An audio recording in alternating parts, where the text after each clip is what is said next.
Labas rytas, atliekų kultūra pradeda savo darbą. Ir nors savaitė buvo kupina iššūkių ir gamtos išdaigų, labai džiaugiuosi, kad viena, kas tikrai stabilu, tai televizijos transliacijos. Visuomet žinai, kad šeštadienį 11 ryto įsijungęs televizorių pamatysi atliekų kultūros laidą. Dėmesio į ekranus mūsų šio ryto temų meniu. Atliekų kultūra svečiuojasi Panevėžyje. Man Panevėžys miestas gražus, labai centras, senvagė, taip sutvarkyta, aš ten anksčiau šunį vedžiodavau. Kalbant apie naujoves, jų turime keletą. Esame pastate, kuriame bus vykdomas maisto atliekų pirminis apdorojimas. Švaru, gražu, informatyvu. Tad kviečiame pusvalandžiui įdomios ir naudingos informacijos. Panevėžį galėčiau pavadinti amžina kultūros sostinė, vien tokios iškilios asmenybės kaip Juozas Miltinis ir Donatas Banionis ko verti. Kiti, kalbėdami apie Panevėžį, sakytų, kad tai sportininkų miestas. Panevėžys didžiuojasi plaukiko Dano Rapšio pasiekimais, o kiek dar dviratininkų ir kitų sporto šakų atstovų pelniusių Aukštaitijos sostiniai nepaprastai svarbių apdovanojimų. O šiandien mes apie Panevėžį ir ne tik kalbėsime su populiariu muzikos prodiuseriu Leonu Somovu. Jis taip pat panevėžietis, paklausite jūs. O kaipgi? Kaip beje ir aš, kviečiu žiūrėti. Leonas Somovas vienas populiariausių šiuolaikinės muzikos atstovų kartu su atlikėja džiazu prieš 20 metų, pradėjusių kone perversmą Lietuvos muzikos padangėje. Šiandien su juo kalbėsimės apie viską. Bet pirmiausia, skubame pasiteirauti. Panevėžys tuomet ir dabar. Kokį skirtumą žinomas vyras jaučia lankydamas gimtą miestą? Buvo toks momentas, kada atvažiuodavau Panevėžį ir, aš kadangi pats užaugau miestų centre ir man Panevėžio miesto centras būdavo toks kaip, nežinau, įprasta vieta, ar kažkaip apskritai labai mylėdavau ir dabar myliu Panevėžio miestą ir centrą. Ir visą laiką būdavo toksai tuščias ir dažniausiai ten jaunimas ar ten rinkdavosi kur nors ten prekybos centras arba aplink ir ten tai būdavo keista, kad miesto centras toksai tuščias, o dabar pastarosius kartus, kai važiavau, tai fainai, gražus labai centras, pavyzdžiui, senvagė, taip sutvarkyta, aš ten anksčiau šunį vedžiodavau ir man ta salelė maža ir visas takas sutvarkytas, taip man labai faina, labai gražu, visai kitoks miestas negu tokį mačiau, kai augau. Aš mėgstu važinėti su dviračiu, tai Panevėžyje labai geri dviračių takai. Man patinka. Jo. Žinomas vyras yra gyvenęs ir Anglijoje, ir Švedijoje, ir Belgijoje. Kartą vienas nutikimas susijęs su atliekų tvarkymu privertė jį susimastyti. Aš atsimenu, mes gyvenom Belgijoje, Briuselyje ir tokį lengvą remontą namuose darėmės ir tiesiog išnešiau šiukšlių maišus padėti prie durų, nes būna rytai surenka šiukšlės. Ir ten buvo tokių šiek tiek statybinių atliekų ir tiesiog padėjau viską bendruose maišuose ir kitą dieną gavau baudos lapelį, kad neteisingai surūšiavau. Tai buvo toksai ženklas ir savo, kad prisiminti, kad reikia iš tikrųjų rūpestingiau pažiūrėti į rūšiavimą. Na, o koks Leonas kaip asmenybė? Ar jam patinka lengva kūrybinė netvarka, ar atvirkščiai? Jis gali kurti tik idealiai sutvarkytoje aplinkoje? Man labiau patinka kūrybinė netvarka, nes toj kūrybinė netvarkoje aš kažkaip viską lengviau randu, ko man reikia. Tai kažkiek tokio lengvo chaoso, manau, kad reikia.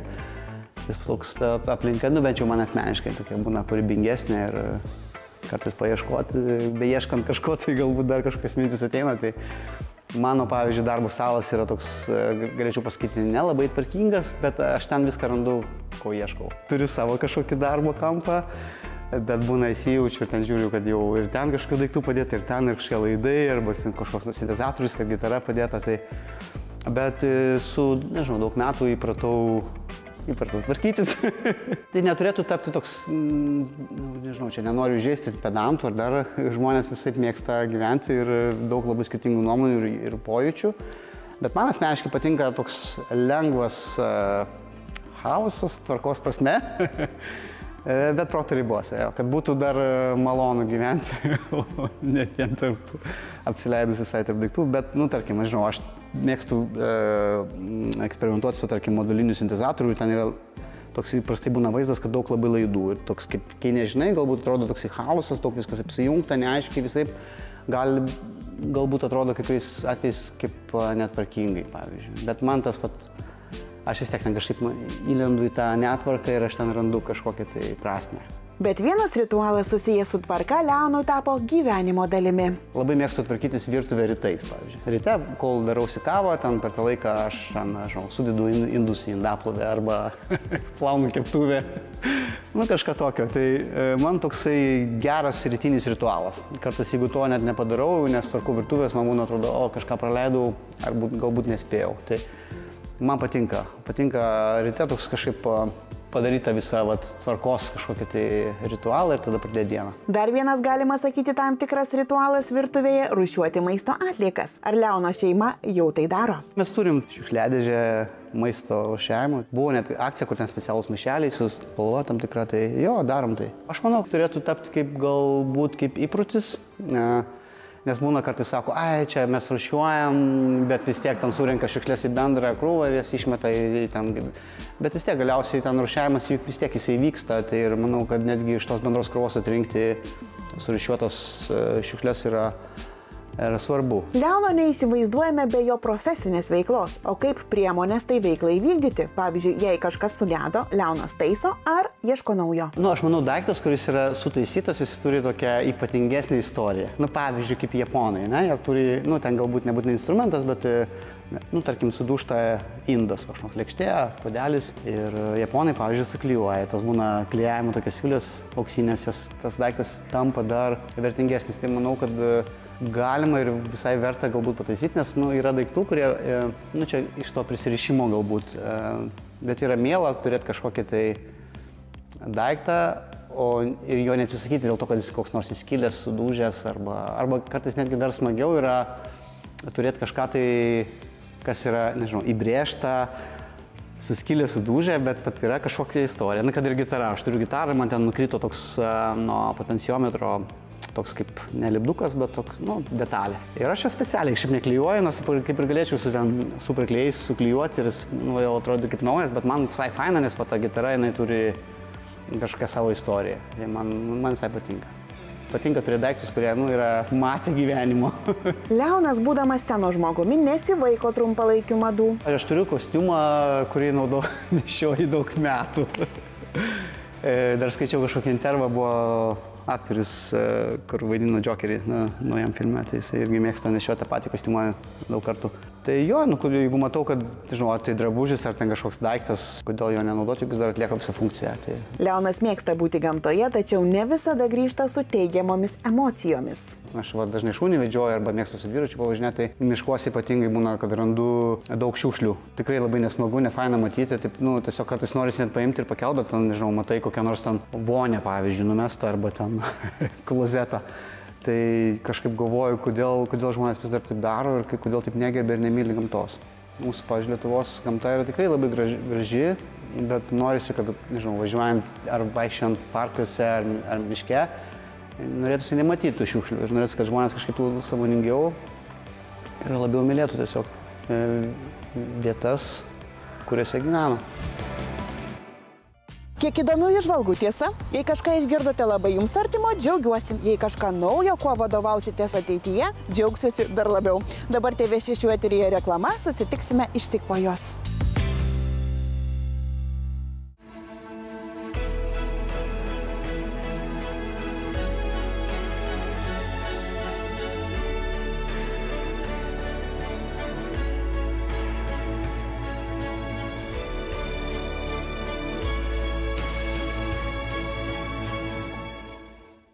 Labas visiems tiems, kurie ką tik įsijungė televizorių. Tęsime laidą Atliekų kultūra, kuri šiandien svečiuojasi Panevėžyje.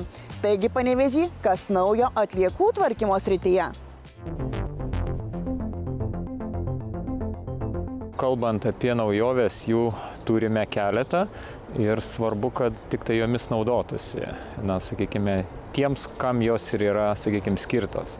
Tai pirmiausiai iš tų naujovių yra jau keletas didelių gabarito aikštelių atnaujintos ir viena nauja pastatyta, kita atnaujinta. Ir tai suteikia galimybės kaip tik plačiau naudotis jų paslaugomis. Tai reiškia, kad gyventojams jos tapo patogesnės, arčiau namų ir tai kaip ir labiau skatina atvežti tuos nereikalingus daiktus daiktus ar ten, sakykime, kažkokias atliekas, kurios susidarė namų ūkyje ir atiduoti. Kaip ten sako, geriau vieną kartą pamatyti, nei 9 kartus išgirsti. Važiuojame į ką tik pastatytą didelių gabaritų atliekų surinkimo aikštelę, esančią pačiame Panevėžio mieste. Joje lankėmės rudenį, kai dar darbai nebuvo užbaigti, o štai dabar jau visas mėnuo aikštelė miesto ir rajono gyventojų paslaugoms. Ar tokios aikštelės reikėjo? Be abejo reikėjo, kadangi jeigu pasižiūrėti istoriškai, Panevėžio miestas turėjo tik tai 2 aikštelės, kurios buvo koncentruotos vakarinėje miesto dalyje ir rytinėje miesto dalyje. Tai šiai dienoje turime pietinės didžiojo gabarito aikštelės surinkimo vietą, kur būtent koncentruojasi aplinkinių miesto gyventojai ir taip pat didžiasis gabarito atliekas gali atvežti ir dalis rajono gyventojų. Prie visko reikia priprasti ir gal net atrasti. Ar gyventojai jau pramynė takus į naują didelių gabarito atliekų surinkimo aikštelę? Taip, po truputį gyventojai važiuoja, iš pradžių nedrąsiai, kadangi mūsų aikštelė yra nauja, moderni, tai jiems naujovė šiek tiek sukelia kažkokį diskomfortą, bet iš principo važiuoja, žinoma, jau darosi po truputį. Aikštelė ir nauja, ir moderni.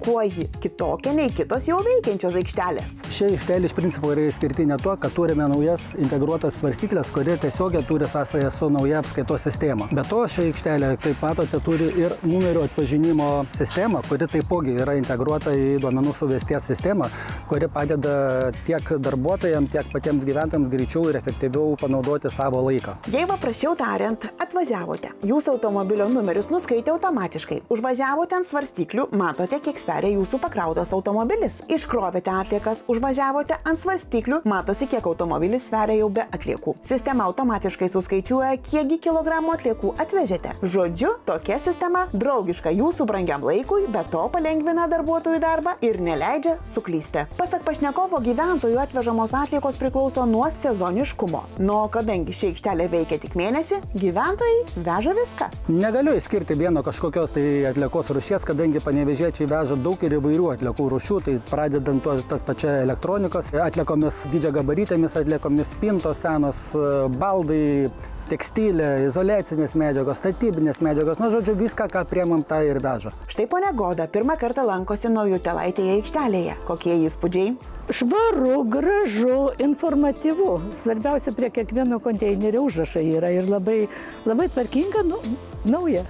Malonu. Ponia Goda namuose šiuo metu daro remontą. Smalsu, kągi atvežė į didelių gabaritų atliekų surinkimo aikštelę. Visokių atliekų ir kartono, ir plastiko yra, ir laiptus išardėme, ir medienos yra. Vienu žodžiu, daug visokių atliekų, tai švarinamės, pavasaris. Džiaugiamės, kad galime be rūpesčių atvežti, palikti ir dėkingi jums. Taigi, ką tik apžvelgėme pirmąją naujieną. Panevėžyje pradėjusią veikti didelių gabaritų atliekų surinkimo aikštelę. Metas antrai naujienai. Dėmesio į ekranus. Panevėžyje ir visoje apskrityje esančiose didelių gabaritų atliekų surinkimo aikštelėse pradeda veikti keitimosi daiktai stotelės Keiskis, turinčiais 2 prasmes. Keiskis pats ir keis daiktą į kitą. Pirmoji tokia, kada jau tikrai funkcionaliai aikštelė pradėjo veikti Rokiškio savivaldybėje, tai tikrai matosi, kad žmonių susidomėjimas atvykti, atvežti, kitų yra galbūt noras kažką pasiimti iš tų atvežtų daiktų, bet tai vis tiek yra gerai, nes jau tai tampa daiktais, kurie dar naudojami. Ta prasme, turi kitą kelią, bet netampa atliekomis.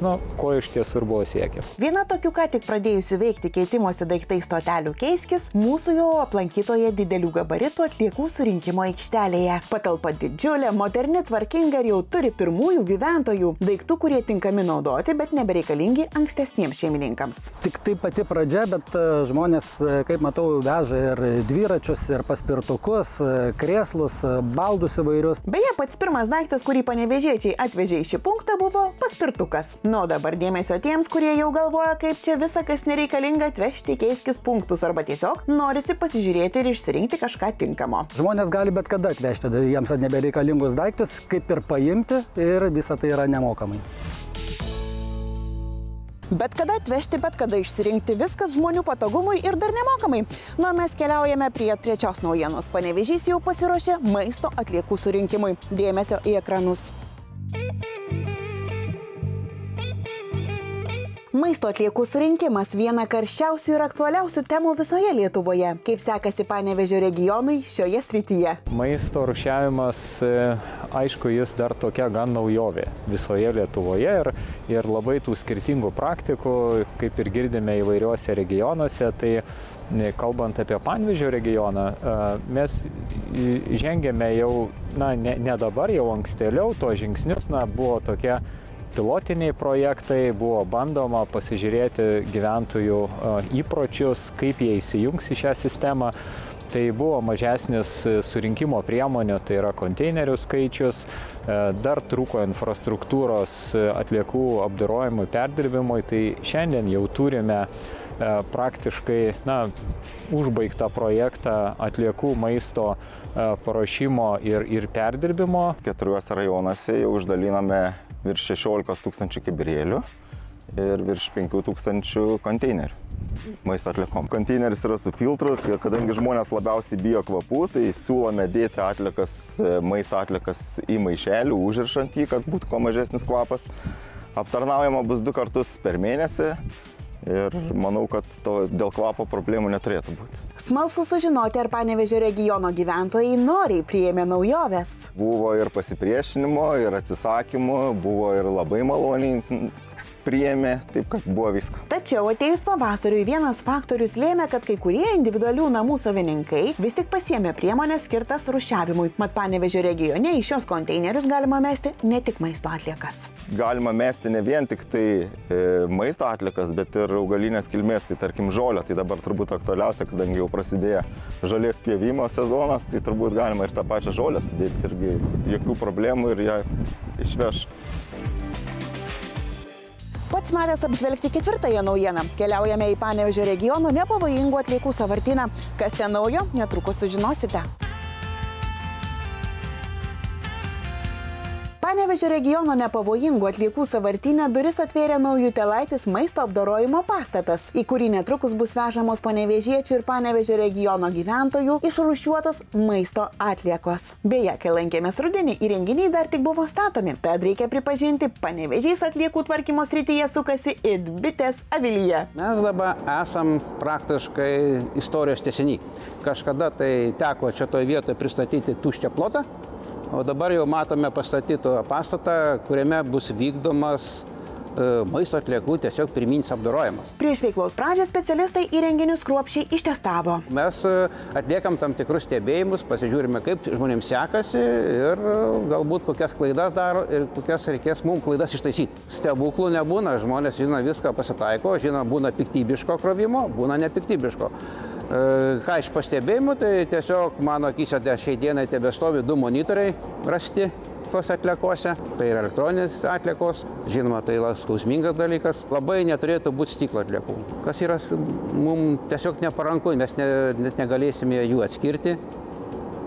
Taigi, myli panevėžiečiai ir visos Lietuvos gyventojai, nemeskite į maisto atliekas kompiuterių, monitorių, elektronikos, drabužių, avalinės įvairiausių pakuočių ir stiklo. Juk nenorėtumėte, kad komposte, kurį vėliau parsivešite dirvai gerinti, būtų stiklo ar kitų netinkamų likučių. Visų nuoširdžiai prašome sąmoningumo. Sąmoningumas turėtų augti, kadangi šita pastatyta įranga visai skirta pačių žmonių klaidų taisymui. Jeigu žmogus atliktų sąžiningą rūšiavimą, dalies įrangos net nereikėtų. Ir viskas tiesiog būtų daug pigiau. Na, o pabaigai štai tokie pamąstymai. Matomai, kad neužtenka investuoti pinigų į infrastruktūrą, dar reikia iš tiesų ją ir tinkamai naudotis. Tai tikrai norėčiau palinkėti visiems, kuriems yra sukuriamos sąlygos, sudaromos geresnės, palankesnės, kad vis tik tai tinkamai žvelgti į tą mūsų sukurtą bendrą gėrį, nes vis tiek visi jo naudojamės ir tai yra labai aktualu, kad